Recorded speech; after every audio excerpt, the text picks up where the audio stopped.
Welcome to episode 9 of Talking Prisoner Presents. This is our Easter special. We're very fortunate to have this guest with us. This guest is a film, theatre, TV actress, stand-up comedian and playwright.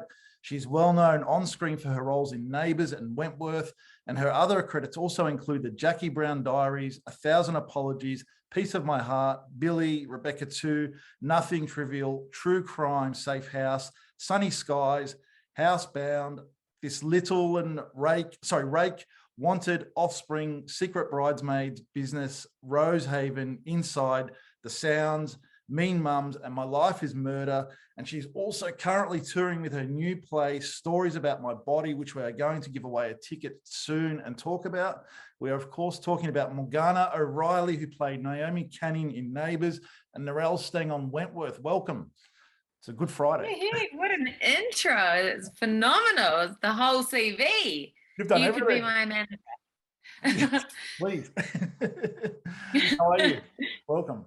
I'm great. I'm really good. I'm good. It's a beautiful Melbourne day. Like I was just saying to you before, I wish that I could take credit for being a phenomenal musician, but I'm not. So don't get your hopes up there yet. I'm staying with some friends and it's very nice.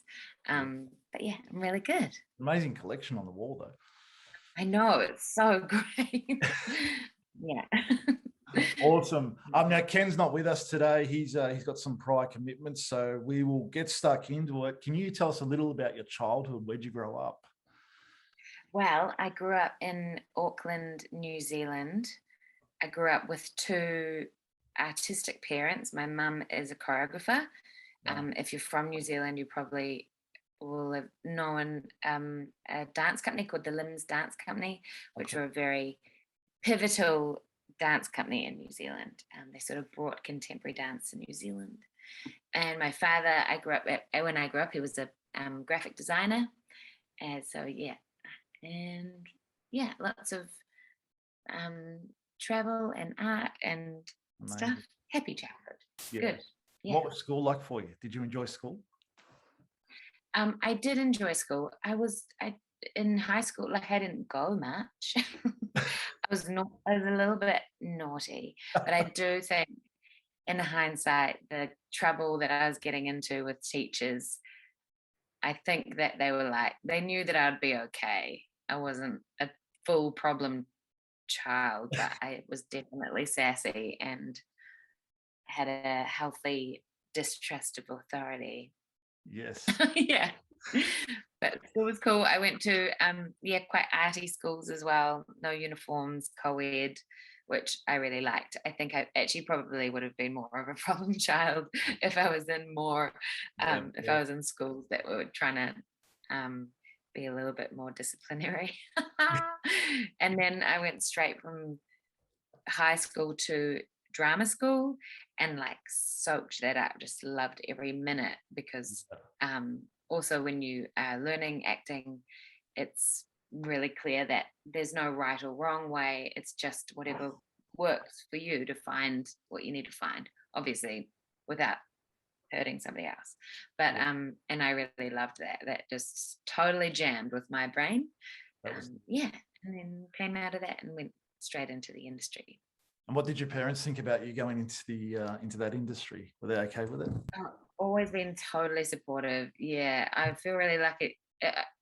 Everybody has what they have, but my ones definitely were never go and get a backup job. It's just very normal in our house that you can survive on as an artist. That there are there's flashy years and there's not so flashy years, and yeah. It's just that. So it's good. Yeah. Now, I know you probably don't have a lot of spare time, but do you have any hobbies that you like to do when you're not working? This is such an interesting question, actually. Because my husband and I have been, he's a director, and we've been trying to find him a hobby that isn't anything to do with our world, because it is really good when you finish a job to just decompress. Watching movies sometimes is an extension of your work, Yeah. And I feel lucky, for me, I'm very good at doing nothing. I'm good at that. I love a massage, love a stroll. Also recently, I've kind of loving the idea of learning to surf. Oh, surf, And wow. I'm good. Yeah, I'm good with the idea of just being a terrible surfer for the rest of my life, but I'd like to connect to the ocean a bit more. Yeah, so I'd say that was a hobby Yeah, or travel. amazing. Yes. We spoke to Steve Bastoni a while back, and he's got a real bad addiction to buying surfboards. He said he's got way too many surfboards and loves to. Oh, well, he needs to be my friend because I need to buy a surfboard now. If I'm going to get real, I need to buy one. Yeah. But I just like, oh, like a cheap one that's good for my level is probably $250 still. I'm like, oh, I just need to get skin in the game properly, but I need somebody like that who's like, oh, I've got way too many surfboards Yeah, here. just go grab one off And him. I'm sure if you want. totally. Yes. Wow. Now not that I want to talk about it too much, but what was life like in lockdown for you? Well, I mean, as an artist, it'd be quite hard. Oh, I mean, I definitely acknowledge everybody had it really hard in their at different times in different ways. In one sense, I feel very lucky. We were able to be in lockdown without too much concern Yeah. of financials. I may have looked into what an OnlyFans page was at one point, but it's okay. I didn't go there completely. um, and at first in lockdown, yeah, we had just moved into a house actually on the day of lockdown. So that kind of kept us busy. And then my husband was writing a TV series in the other room with other creatives. So my job was just to keep children out of that room, which was pretty stressful. And then when we moved down an alert level, we were able to make the TV show, which starred me. And that was really awesome. It's called Inside, and it's definitely, it's not about the pandemic, but the pandemic is definitely backdrop. So it sort of speaks to our or how we were feeling at the start of 2020, just like fucking freaked out. Yeah. And then that has gone on to win an International Emmy Award. Just putting that out there. No biggie. Oh, you played Rose, didn't you? I did, yeah. Yeah. And then, so that lockdown was kind of sorted. And then another one kicked in August, and that threw a bunch of plans. Oh, actually, they were going to play that series on air in New Zealand, and they pulled it because it was, I guess, too close to home, which was really heartbreaking. Yeah, that was my first, and then lockdown birthday. I'm sure there's lots of people who've had lockdown birthdays. I've had 2. And then last year, Stories About My Body, my show was going to be playing. It was been booked twice in theatres and in theatre in New Zealand, and has been postponed. So the first time it postponed on opening night in August last year, which was incredibly, like, I was just sitting in the afternoon adrenaline rushes that start to come through when you're preparing to perform at night, and just sitting in one of those waves, sitting with the kids playing, trying to la la la la. And then I saw the headline and I was like, oh my God, it's over.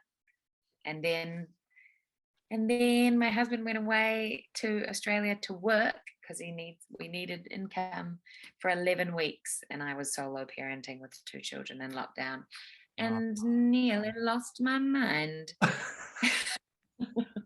How hard was homeschooling? I mean, I got a 10-year-old daughter, and it was just a nightmare. It was.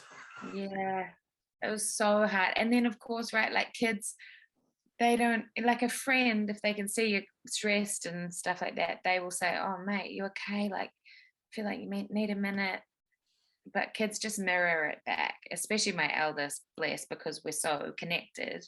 Yeah. But it was a big pressure cooker time. And of course, we all came out stronger with bigger, better relationships. But Jesus. So it was very good to just feel a sense of momentum now. And actually, just before I came here to Melbourne, like 2 weeks ago, I got COVID and recovered just in time to come. And I was like, yes. I know that sounds terrible because I know other people can get it really bad, but there was a sense of relief in that I was going to get another layer of immunity to be able to come and enjoy the city a bit more, because I Wow. was thinking, oh, I won't be able to go to cafes or anything. I'll have to be really, really Yeah. like a nun. But now I'm like, I'm out. Yeah. You've been amazing. You also played Amy in Wanted and starred alongside Rebecca Gibney and Geraldine Hakewell. What was that like to work on that show? Yeah, that was really great.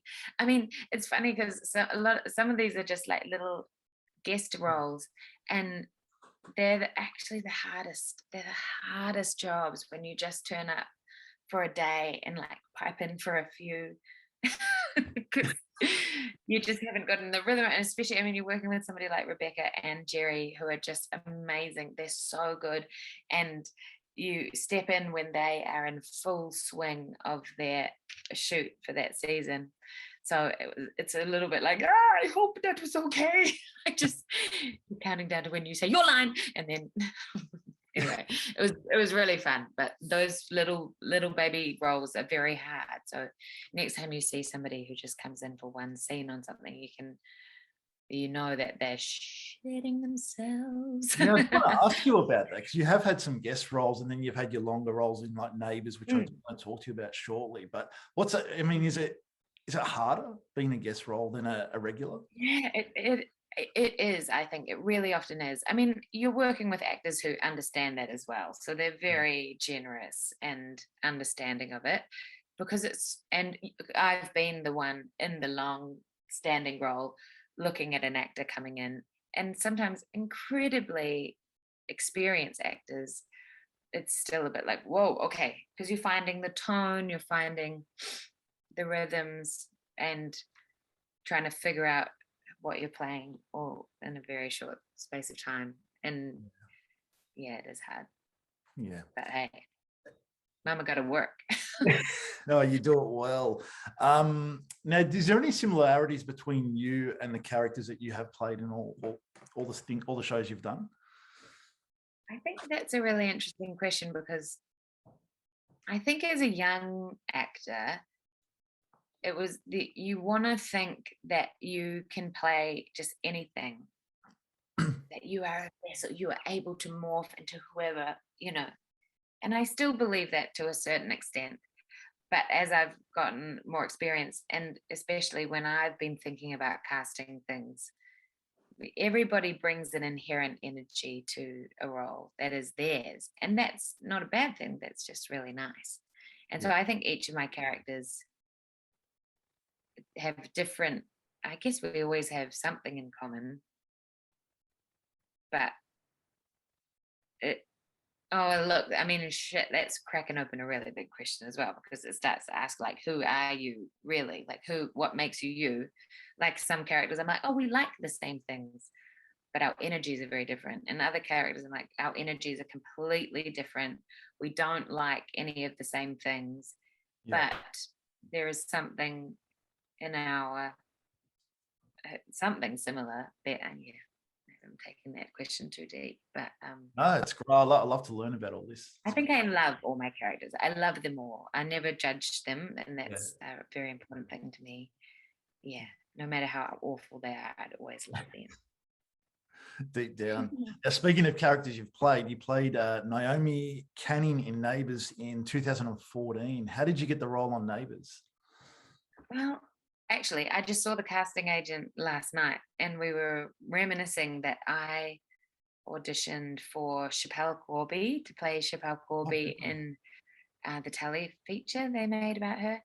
And this happens quite a lot. You put an audition down, it doesn't go anywhere. But if you've done a good job, then the casting agent might go, I'll just take note of that girl. And then, which I didn't realize until, and then I got an audition for Neighbours and did that. But it was for a 3-year contract. And so when I got a recall, I was like, oh shit, oh no, I can't do 3 years. I just was so used to just putting audition down and them not going anywhere. So I just figured that it was not going to happen. So I did it. And my agent, bless her, was quite annoyed. She was like, Morgana, you can't just audition and then be like, oh, sorry, I can't do that. So before I went and did the recall, which they flew me to, I was in Sydney at the time, but they flew me to Melbourne and out to Nunawading where they shoot. And I did a recall with Colette Mann and Stephen Dennis. But before they did that, my agent sort of frantically called them and said, so she's really sorry, but she couldn't, if she did get it, she couldn't do 3 years. Well, maybe this was after the recall. I can't remember. But then they were amazing. They came back and said, well, how about 18 months? I was like, okay. And then I said, but also I'm going away to the Edinburgh Festival in August for a month. And they were like, okay. And I was like, well, fine. And then I got the role, and then they were like, and we'll pay you this much a week. And I was like, oh my God, okay. When you're just a little struggling actor and you're all like, oh, the art. And then they tell you how much they're going to pay you a week. And you're like, did you want me to? No? Oh, okay. That's fine. Did 3 years scare you? I think, yeah, it did. Because, I mean, actors complain about the instability of their work, but it's also what you're in it for. 3 years scared me. I was 27. I was like, that's the last of my 20s. What a dick. But yeah, and I, just wanted to keep making stuff. So the idea of just making one thing, was a bit scary. Yeah. Now, Channel 10, which was the home of Prisoner, the original Prisoner where you were working. Yes. What was your first day like? What was it like going there and being on set for the first day of Neighbours? It's really, that was a lot because it's moved so fast. Yeah. And everybody's in flow of that and understands that. And as is the way with any new role, and I think especially being younger, I think now I have noticed when you arrive with a new character, now there's more collaboration, but sometimes it was always a little bit, you're feeling it out with the different departments of how much that one department might be like, this is what you're wearing, and another department might be like, what do you feel she's like? So trying to work across makeup and costume and everything to just feel like we're all on the same page. It was a bit hectic. There was a lot of makeup to begin with. What I look like. Twice my age. Anyway, oh my gosh, I probably shouldn't be revealing this stuff, but that's fine. We figured her out, and once I started filming, then it was just a way. It was awesome. Colette Mann immediately found me in the canteen. Was like, right, we're friends. Let me tell you everything about everything, and has been that way ever since, which is great. And it's really great. Now, speaking of Colette Mann, who we just spoke to last week, who's a legend of Prisoner, and Stephen Dennis is also on Prisoner at one stage as well. What was it like working with both of them? Stephen, great. So great. They're both such riots. They're so fun to work with, and they're super playful actors, which is my favorite. When you can serve something, they serve it back, and it's just that the funnest. Colette is like insanely loyal and supportive, and if she vibes what you're doing, she will just go to the ends of the earth to help you and to support you. Which I really value in a friendship. And I saw her last night. She came to my show, which was really great. Oh, nice. And Stefan is also hilarious and funny and super wicked, and is just like, I don't know how old he is, but he's basically a 17-year-old. You never ate. One of my memories of Stephen Dennis, which I think is a great story, is that we were sitting in the waterhole and we're waiting to shoot, and I'm flicking through a Women's Weekly magazine, one of those royal 25-year issue, like the special ones that just have the monarch in it. And I flicked to a page of Princess Di, and Stefan looks over and goes, oh, I was her favorite actor. And I was like, what? Oh, what really? do you mean you're her favorite actor? And he said, yeah, I met her in the 80s, and she said I was her favorite actor. Like, just as though it was nothing. And then they're like, action. I was like, oh my God, who are you, Stephen Dennis? And you've got a cool, you forget, because it's such a micro little terrarium world out there. because you're filming in suburbia, so it's not like you're in friggin' Hollywood. You kind of forget that you're making a show that has the weight that it has, and with somebody like him, who is one of the most recognizable faces in Australia. And you can forget that until they lean over and say that Princess Diana loved him. Yeah. They should have got a cameo on Neighbours with Princess Diana at the time. How amazing would that have been? With Steph and Dennis. Now, Naomi had quite a few flings on Neighbours. What was it like having all those flings? Oh my God. So many flings. I mean, great. You know, she's a tart with a heart, and she is super fun. And because the first thing that she did was come in and try and break up Sonia and Toadie, I was like, oh my God, people are going to hate me. But I love that Neighbours fans are wicked as well, and they just really loved her, and that was awesome. Yeah. So that was really great. Things on the hookup front got weirder when I got pregnant, in all honesty. Not because of the guys, but because you're just like, oh God, like, because Naomi was not pregnant, Morgana was pregnant, so we were hiding that. Yep. And Matt, let me tell you, pretending that you're all like sexy and smoochy with somebody and like leaning forward to give them a little smoochy smooch, and your pregnant belly pressing against them is just like, oh, kill me. This is awesome. So, and bless, like, with Harley, Bonner, and Steph and Dennis, and I was like, I'm sorry, this is so weird. They're like, it's fine, don't worry. Yeah. But apart from that, it's fine. It's fun. Also, like working with Ryan Maloney, who's an absolute legend of Neighbours. Maybe he's been on it such a long time. Yeah, he's so lovely. Again, one of the most iconic faces in Australian pop culture, and you'd forgive him for being a bit of a douche, and he's just absolutely not a douche. Yeah. He enjoyed. Yeah, he's really real in a weird way. Yeah, real, like, just trained to be a pilot, and that's what he likes to do. And understands that the job gives him the ability to do a whole bunch of other stuff that he likes. Yeah. So yeah, he's just really kind, really generous, really funny, playful. It's great. Love it. It's awesome. Amazing. Now, you went back for a few episodes in 2020. What was that about? Was it just for a few episodes, or were you going back longer? Yeah. Well, it's funny because I guess they sort of hoped, like, I think they got back in touch and said, would you be into doing another 3 years? And I said, I could give you 3 weeks. And they were like, sweet, we'll take it. So I did that. And it was at a really weird time because it was we shot in February, March 2020. Yep. And I had just moved back to New Zealand, but they brought me back over, which was great. And I brought the kids over with me because my husband was working, and I was still breastfeeding and stuff. So I had the kids with me, but then of course this crazy thing called coronavirus was happening. And it was just like, within that 3 weeks of being like, I got to get these kids the hell out of here. Like, and yeah. 2 weeks after we got back to New Zealand, I think we'd shut the borders. Yes. So it was really nice to go back and do a little play, but it was kind of clouded with that a little.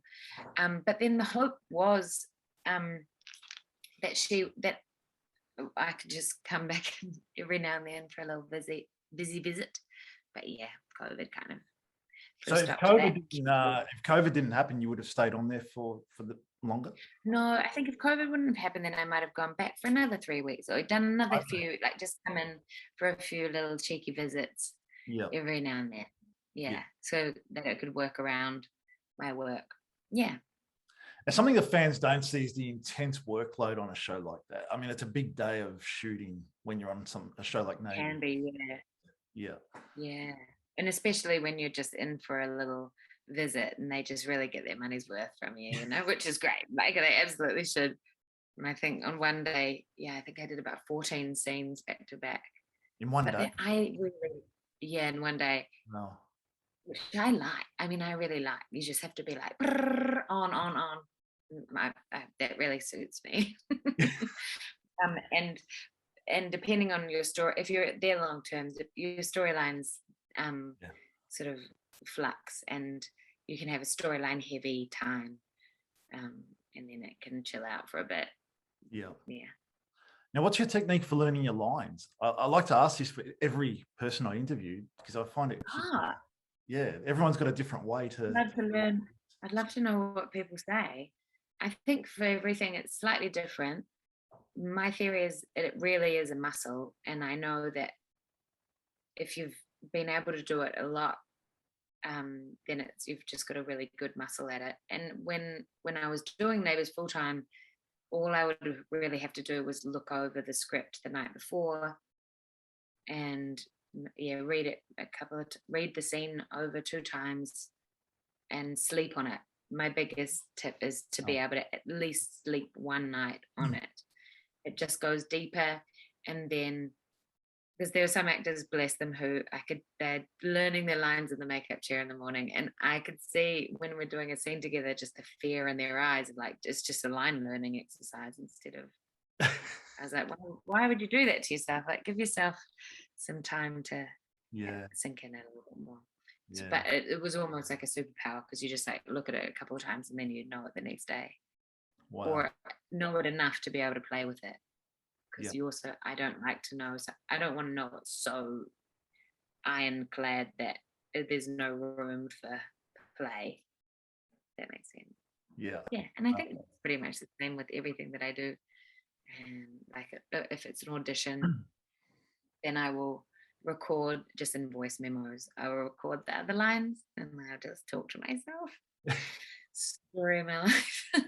Yeah.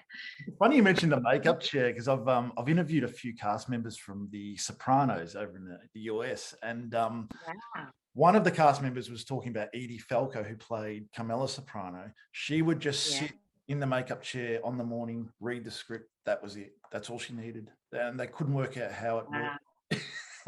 She got it all. Didn't even look at it before that? No. I don't believe it. Now, the sad news of the recent axing of Neighbours. What are your thoughts on that? Well, look, I think it's had an awesome run. Yeah. And I think I can understand that it's in some ways it's sad because it's the end of something. Yeah. But it's just like when your granny dies when she's really old and has had a good life. It's like, it's sad, but also it's okay. It's sort of, that is a natural thing. So I think they've done beautifully, and they've done some amazing things.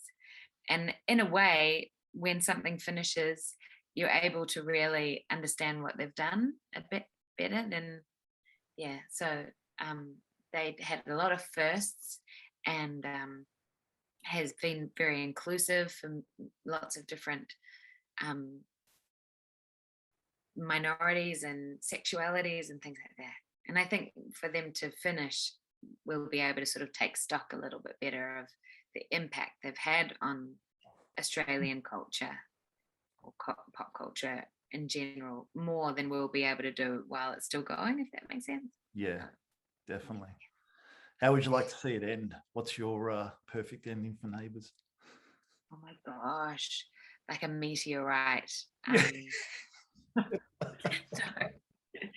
was like, can we make a little comment on climate change? There's floods, there's bushfires. No, that doesn't sound realistic. Dark. Oh, I don't know. Everybody lives happily ever after. It is such a little fairy tale town, so I think everyone has to live happily ever after. Yeah. Now, speaking of other shows you've been on, Wentworth, which was based on the original Prisoner, which we're proud of. You appeared in 2019 as Narelle Stang. Yes. Yes. Now, had you auditioned for any other roles on Wentworth, or that was the only one? I think that was the only one. I don't remember doing other ones unless I blocked it out. Yeah, that was the only one. Yeah, she was awesome. She had a good time. Yeah. Yeah. And did you enjoy being on Wentworth, or would you like to have been on it longer? Oh my gosh. Yeah, totally. I would love to be on it longer. In fact, because you're familiar with how she ends, I was like, surely they're going to call me back. Yeah. Because she was such a red herring. And I loved it. I was really surprised you went back on it. I was really shocked, to be honest. I had such a blast though. The crew and the cast are just, they're so great. It's such a riot. The women are all fucking awesome. The green room chats are just like, were so different from Neighbours chats, you know. It's just a green room full of women. So they went deep. That was great. And and then of course you've got the fact that a lot of the extras are actual ex-prisoners. So they're pretty kooky in their own right. It's awesome. I had a blast. And I love that character. I love that being able to play those kinds of stakes. You don't often get that as a female actor. Your roles are usually around love life and family, children, boys. But Wentworth is great because it's like, and give me the fucking drugs or I'm going to tell them about how you were a cop. I mean, that's awesome. And getting to lord that over Leah Purcell, who is a staunch bitch. Amazing. When I say bitch, I mean amazing woman. She's awesome. But like, I mean, what a cast. Kate Atkinson, Pamela Ray, Nicole De Silva. So good. I mean, there's so many. It's just a Danielle Cormack. She's a good friend of mine. She's a fucking legend. And she's a Kiwi originally. And even when I was a kid, she was on Shoreham Street, and I thought, Danielle Cormack. And now she's my friend. Can I tell everyone? Can I tell everyone that? Please, tell us something about Danielle. She's my friend. And she's just recently on that SBS show about prisoners coming out of prison. I haven't seen that, but is it good? Yeah. Just seeing how prisoners, you know, they're going to live with people, like, you know, stay in a house for 3 months with a stranger. I mean, and she's so perfect to do something like that because she's so compassionate and but also pretty badass herself. So that she'd just get so much. She'd be amazing for that. Yeah, she is. Now, the set of Wentworth was an actual purpose-built prison, which we all know. What was it like being in an actual set? Wait. That studio was actually built to be like a prison. Yes. The one in, not the one in the Clyde one. You're in the one over in Williamstown. Was that right?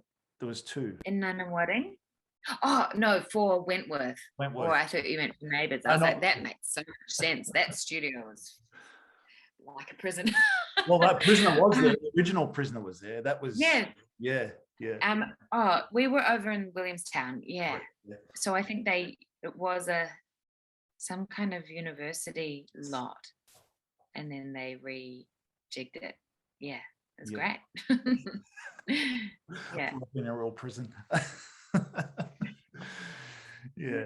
I went to drama school in a building that had been repurposed from a insane asylum from the 60s. And that was creepy, but somewhat fitting as well for drama school.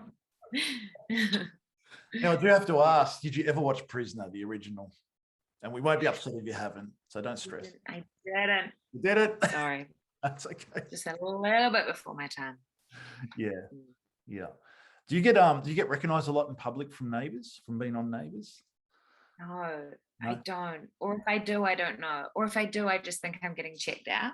And I'm like, maybe all those times people are looking at me and I'm like, they think I'm super hot. They actually recognize me. No, I don't. And I went to, I took my last solo show to the Edinburgh Fringe Festival in 2014. And I was on air doing Neighbours at the time, and I have never felt more famous in my entire life. Like that was quite something. At one point, one of my favorite moments was I was in a whiskey bar, and the bartender, I was standing at the bar waiting for a drink, and the bartender goes, "You're Naomi from Neighbours?" I was like, "Oh yeah, I am." And she said, "Do you know him?" And pointed at another guy at the bar, and I was like, I don't, sorry. She said, "That's so-and-so from Coronation Street." Like she was just losing her mind. And then she might go, And he's like, hi, I'm John or whatever. I was like, hi, I'm Morgana, nice to meet you. And then, yeah, people would come up to me in bars and pubs and take a photo without even asking, which is fine. But like, just that was the level that we were at for a second there. But then also, you know, coming back to Australia, and I remember being in the city near Flinders Street and somebody coming up and saying, hey, can I get a photo? And I said, sure, you want me to take a photo of you too? And they was like, no, can I get a photo with you? And I was like, oh my gosh, yes, because I'm on the telly. I forgot that they do. Yes. So no, I don't get recognized much. Or maybe I'm really intimidating. People are going to talk to me. Oh, that's funny. Now, comedy is back in Melbourne, the International Melbourne Comedy Festival, which has been running since the 30th of March to the 24th of April. Now, how good is it that it's back for a start? What's it like? Oh my God, the city is just heaving. It's thriving. It's beautiful. And of course, anybody who is from here or comes here, they know that this is such a beautiful time of year. Easter in Melbourne is just perfect. And so, yeah, walking to the theatre every night over the bridge and past the NGV, it's so just beautiful. Everybody's out. I feel like the city is just full of people who have had COVID and they're like, sweet, I'm back. You know, they're through it. Oh yeah, that's really great. Yeah. Now I took a paragraph from your ad about your show. I'm happy to read it, or would you like to read it and tell us about? What's the you read it? Well, I'll read it. So, stories about my body. It's called Tales, Scenes, Diary Excerpts, and Boobs. Stories about my body is a new solo work by the star of Neighbours, Wentworth, and Housebound. I'll tell you my birth stories, how I saw my toes in New York, which I want to ask you about that. Read your diary entries from 98 while trying to work through my constant love-hate relationship with this body of mine. Morgana explains she still has a love-hate relationship with her mum bod. However, doing full nudity in a film last year helped Morgana remember that bare tits are ridiculously comical. There's so much unmined comedy to be used with my own body. I want everyone to go home, look in the mirror, smile and love themselves a little more. Hell, I want to love my own body a little more. Warning, there will be nudity and you will love it. Wednesday, Bub's welcome session. Please note, if you're bringing your baby along, great, but this is not a kid's show and will be inappropriate for ages 2+. Yeah. 1+. Sorry, I said 2+ on the. Does it say 2+? Oh yeah. No, yeah. We don't want 1.5-year-olds. That's it. Yeah. That's it. So yeah. How did the idea come about for the show? It sort of it started with these 3 main ideas about making a show about my body and doing this silly gag about boobs, and then telling the story of working foot fetish parties, and then birth. And then at the beginning of last year, I sort of had a bit of an epiphany, because I actually feel like I'd had writer's block for like 8 years. I just couldn't quite finish something and get it up there, which had been a little bit distressing. And now I realize it was just in that moment where your understanding of technique was rising above the trust in my own instinct. And now I feel like I can write what I like. But I realized that it's okay to say I'm sorry if it was not good or if it offended somebody. And it's okay to say I don't know. If somebody said, why did you do that? Why did you choose that? It's okay to say, I don't know. Which really unlocked being able to make this show. Also, I think being in New Zealand, like being a little bit comfier on my home turf. And then lastly was like, wanted to make a show that I wanted to see. I was like, where's that show? I'll make that one. And I wanted to make a show that made you really feel a whole bunch of stuff. Yeah. Like I've been seeing a lot of theatre that I left going, yeah, that was really funny or cute or nice, but I didn't get a feeling. Give me some feeling. And I like to evoke that. So yeah. Yeah. Is this your first time doing comedy or? Well, it's a funny one because I found myself in a comedy festival and somebody asked me the other day, they're like, "Oh, you're a comedian?" And I was like, "Oh, fuck no." And then I did realize that I should probably maybe rethink that if this is where I am. Look, I don't identify as a comedian, but I love comedy and I have played with it a lot. Um, but it sits right there next to drama for me, as like they are the same beast for me. Yeah. So yeah, Do you prefer comedy over comedy is like, oh, comedy over drama. Yeah. Is that the question? But no, Yeah. I just think that they're the same. Like they're they're a marriage, like they're a union, and I feel strange actually about taking, like, actually separating them in general. I think that straight drama without a hint of a smile is silly, Yeah. and vice versa. Yeah.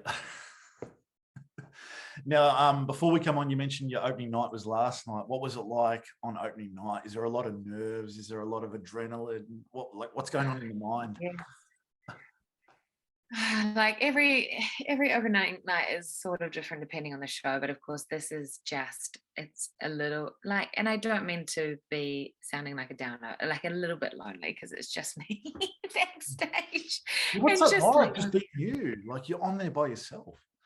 I know you actually, it will actually, I've done it enough now to, in some ways you can observe how your body is responding, because I guess I don't know what's happening on a neurological level, but your body is almost shifting into sympathetic nervous system, like it's starting to tense up you, and how that affects your body, like if either you want to run, or some people want to throw up, or you just need to poo heaps because it's literally your body knows that it's about to go in full focus mode.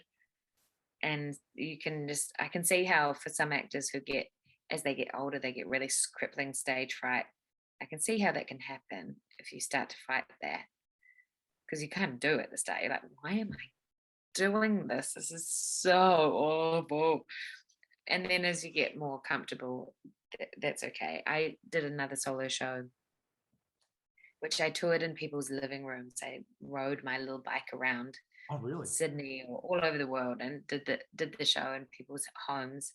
Wow. And the more I did it, I didn't feel that same like panic. You'd get just energized before a show, and that was fine. You just felt more in control of it. But Yeah. yeah, last night was like, yeah. But then we did it. It's good. We, talking about myself as a we, there is a lot of people inside me. Yeah. Is there I find it weird that there's some nights you can have, there's a lot of laughs, and then there's be a night where, you know, there's no laughs. I mean, do you stress over that? Like no one's laughing? I mean, No, I'm not. No, because of course, I mean, you just know that everything is like your audience has come with a whole day behind them, and depending what's happening in the world at the time, a whole month, whole year, yeah, and like there's sort of a general, very general thing in the theatre, darling, where like a Friday night audience is often more engaged than, or more vocal than a Saturday night audience. This is not always the case, but the general idea being that they've just come from work and they're like really up for it. And then Saturday, they've been at home all day and they're sort of like, oh, I've got to go to a show. And they've been pulled out of the house and they're a bit more like, just yeah, do it and make me entertained. Because so it's always a conversation in the end. yeah, Um, yeah. And then there's little things that you can sort of try, like, I've often found if the theatre is too warm, people don't laugh as much out loud. yeah, They're like too cozy. But then I also remember somebody saying, when I was training, like it's harder to make an audience smile than it is to laugh. People laugh for a lot of different reasons. They laugh to tell everybody that they understand, or they find something that generally tickles them. But if you can make an audience just sit there and smile. You obviously can't hear that, but that's really special. So just Yeah. because you can't hear an audience, it's actually okay. And also, I think from doing those shows in living rooms, because there's no stage light, so I could just see an audience very clearly. I got more adept with understanding what an audience does during a show. Like some people watch a whole show like this, and then at the end they're like, "I loved it," but that was just their listening face. Yeah. Or sometimes that wouldn't even look really, just look down like this, and sometimes every now and then look up, and then again be like, loved it. Wow. Like, oh, yeah. Yeah. You if you're not getting any laughs, do you change things up? Like, are you sort of thinking ahead of, you know, Maybe I would pace it up a little bit more, Yep. because you're always trying to, you keeping an ear on them. Because the funnest dance, is maybe something you say is funny, and then if you barrel through to the next line, there's no time to laugh, but everything gets a different response. So Yeah. some things get an immediate laugh, and some things are going to just take a little Zoom second. When you say something funny on Zoom, and it's just that little extra weight, people to laugh. It takes a little, so you leave it, and sometimes you leave it and there's no laugh. So then to kick up the next bit. And I actually think like comedy is very musical in that way. Yeah. You're jamming with the audience, and also the rhythms that you've just been playing with before. Because if you hit something really syncopated and very unexpected, then that can often get a or if something's been quite weird and dark and difficult for a little bit, then you're able to add just a little bit of funny, and people are like, it's nice that they get that little release because it's been quite dark. But yeah. Yeah, I mean, comedy must be a really hard one. I mean, I myself, I'm a massive fan of Seinfeld. I can watch a Seinfeld episode 100 times over, whereas my dad, he can't stand it. And it's like, there's two. Really? Yeah, it's strange that some people find things Yeah. funny that other people don't find funny. So it must be a Oh, hard job. yeah. Oh, yes and no. I think, yeah, just it's really nice to find Yeah, a way to make somebody laugh. I yeah. don't find it hard. I definitely don't find it hard at all. The idea of being a stand-up comedian sounds really hard, even though it's essentially what I'm doing right now. I can't even. And I'm like, well, what am I like? But no, it's not hard. It's a joy. It's really fun. Yeah, you enjoy it. That's great. Obviously, the 60s, 70s, and 80s, and even the 90s, it was a very male-dominated industry, comedians, and now we're seeing a lot more females, which is just amazing. There's just so many funny female comedians. What do you Yeah. find it? Do you think it's easier now to break into comedy for a female than it was back then? Look, I mean, Obviously, you I weren't wasn't around back trying to then, run but but this is my theory. It is really hard to make somebody laugh if they don't inherently respect you. yeah, So I think that speaks to the era where there was just an inherent disproportionate amount of respect on one gender over another. yeah, And it's a lovely expression of the equaling of the playing field. And then you've got to ask yourself who are still not being represented in comedy. And that's not a question of like whether those people are funny or not. It's a question about whether we respect them enough to enjoy their comedy enough. yeah. That's true. Yeah. Yeah, I mean, I've been down the Comedy Lounge in North Melbourne, which has been there for so many years, and you see so many comedians there, and you think, why are you not everywhere? And it just, Right. yeah, Yeah. And it'll be because there'll be a TV exec going, we can't put that person on television. Why not? yeah. Because Why is people don't that? like that kind of person. Some people break through that and manage to be just like lovable it's not a hard and fast rule, but I think it says a lot about, it says what's going on with us, not them. Because, Yeah. when female comics became more popular, there was that shitty thing. People were like, oh, maybe women are funny. And it's like, no, women have always been fucking funny. Yeah. It's like whether you can feel vulnerable enough to let yourself laugh with a woman. Yeah. Yeah. And I think some of these TV execs have got their heads up there. You know what? Well, I guess they're trying to make money as well. So again, it's not their fault. It's that their audience is going to actively dislike it. Then it's really hard to be a pioneer when you're just trying to make a commercial dollar. Sometimes, for sure, I'm like, grow some fanny flaps. But yeah, other times I'm like, well, look, it's the people. You got to look at yourself. Yeah. Yeah. Now, I don't want to give too much away about your show because we want people to come and see it. I'm going to come and see it myself, but selling your toes in New York, what can you touch on that, or you want to save it for the show? Sounds Well, interesting. look, I will save a lot of it for the show, but basically, God, I hope I don't get in trouble with America because I have to work. That's all right. If you don't want to talk about it, it's fine.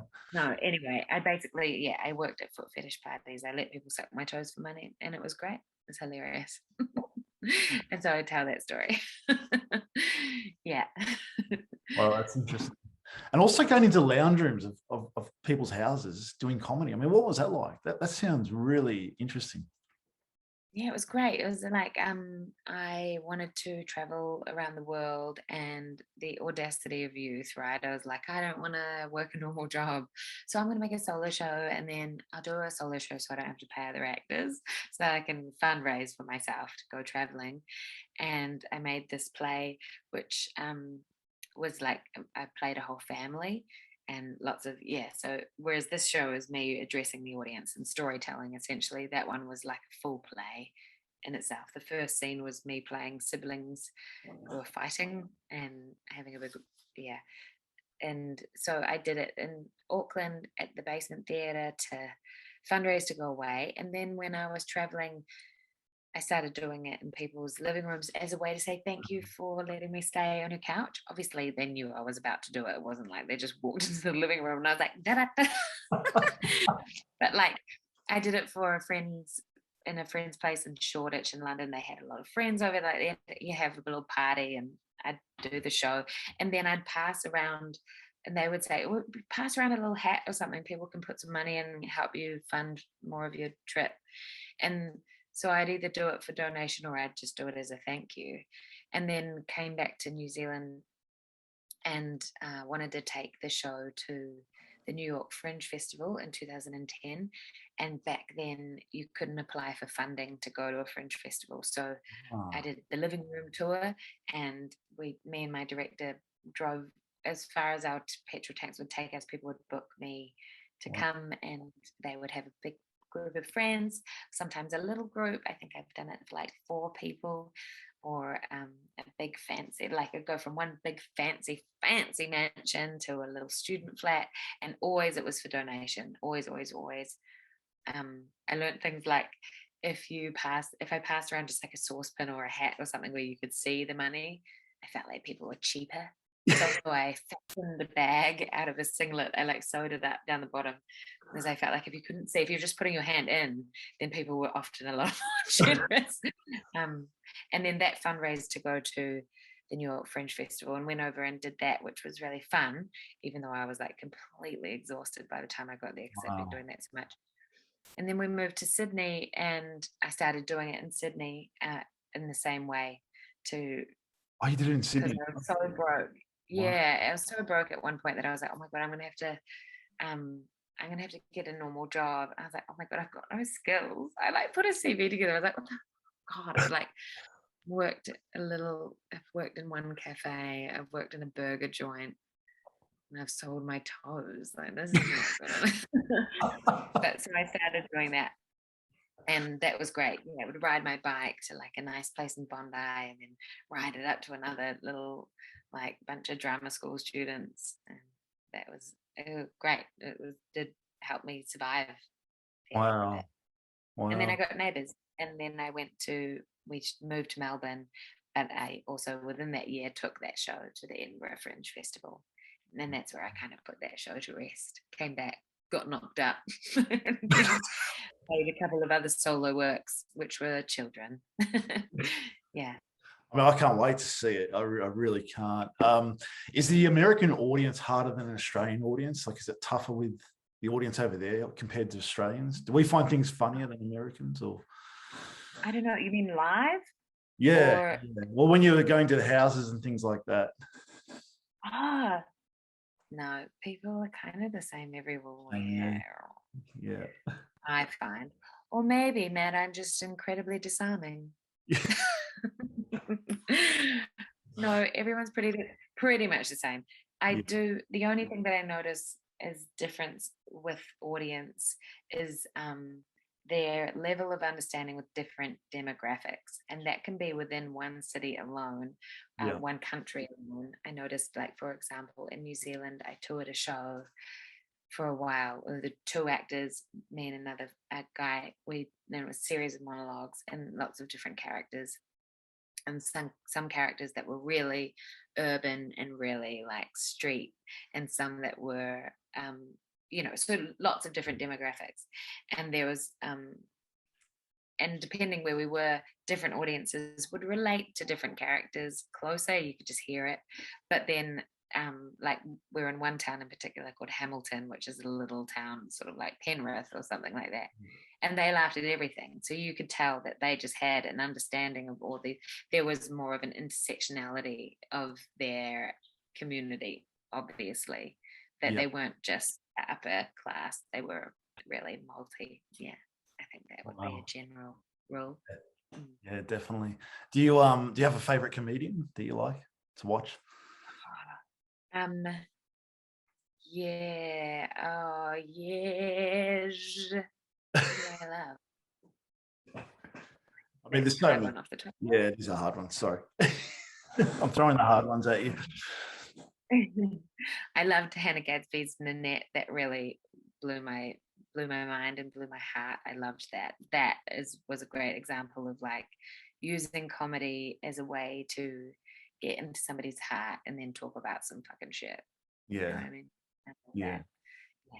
Definitely. Say her. Yeah. Well, that has been an amazing insight into your life. I'm blown away. I was so looking forward to this interview with you. And what we're going to do, Talking Prisoners is going to give away 2 tickets to your show. So how many more nights has it got left? I had the dates. It's got it goes through till the end of the festival, till the 24th. I perform Wednesday through to Sunday, but I'm trying to do this thing. I'm trying to start this thing on the Wednesday show is actually a 10 a.m. show. Like you said in the press release, babies are welcome under 1. Under 1. Under 1, because I want to do this for people like me who have kids, find it hard to go to the theatre now. Yeah. And who were ticket buyers, sometimes only 6 months ago, and now find that hard to do for possibly like 10 more years. And so it's a 10 a.m. show with the idea that you can drop a kid at kindy or school. It's fucking school holidays here. I didn't think about that. But you can take a kid to grandparents and then come to a show. Come with your partner, come with your friends, come alone. How joyous. And just go and see a grown-up show just like you would at night, but not have to go through the rigmarole of babysitters for bedtimes and things like that. Or maybe you don't look after kids. Maybe you are also in another show, or it just works better for you, or you look after an elderly person. So the Wednesday 10 a.m. there's one more, and that is a caregivers show. And you can bring a baby under 1. Under 1, not 2. Yes. It's like a reverse nightclub. Like, you have to be young enough. That kid's got ID. No, well, this is going to go live tonight, and we'll pick 2 people that share the video and follow your Instagram page, and we will pick 2. So that the value of $35 each, so $70, 2 tickets, and Yeah, I mean, how amazing. Go see some comedy and support your show. Yes. Yeah, Can't let me wait. show you some things. Show you some things and tell you some things that'll haunt Yeah. your dreams. Fantastic. Now I'm going to wrap up. That was episode 9 of Talking Prisoner Presents. Thank you for watching. Please like and subscribe to our YouTube channel and share this video everywhere you can to get the word out about this amazing show with Morgana. And please also like our Facebook, Instagram, and Twitter page. And this episode will also be available across all the podcast platforms, including Spotify, iHeartRadio, Google, Apple, and Amazon, and on the talkingprisoner.com website. Thank you so much, Morgana. It's been an absolute pleasure to have you on. Thank you. It has been a pleasure.